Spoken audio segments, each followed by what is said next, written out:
अस्सलाम वालेकुम। उम्मीद है आप सब लोग खैरियत से होंगे। बच्चे आपकी नसीहत से नहीं, आपके अमल से सीखते हैं। आपके बच्चे आपको घर में मोबाइल में ज़्यादा मशगूल देखते हैं या कुरान में,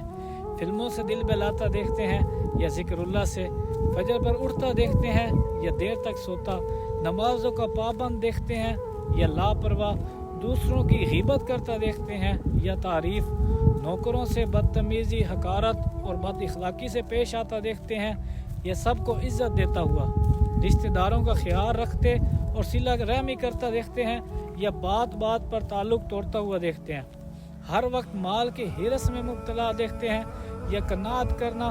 हर वक्त ला हासिल के गम में मुब्तला देखते हैं या हासिल शुदा के शुक्र में, आपको मेहनत और जद्दोजहद करता देखते हैं या सुस्त, काहिल और काम चोर, अपनी शरीक हयात के साथ मोहब्बत, इज़्ज़त और भलाई का रवैया देखते हैं या झगड़े, हकारत और बेरग़बती का, आपको अपने माँ बाप की खिदमत, फर्मा बरदारी और तकरीम करता देखते हैं या उनसे बदतमीज़ी और बेइकरामी करता,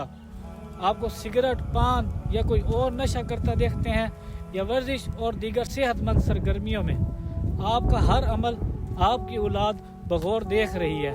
आपकी हर आदत उनकी शख्सियत का हिस्सा बन रही है। आप ज़बान से लाख नसीहतें कर लें,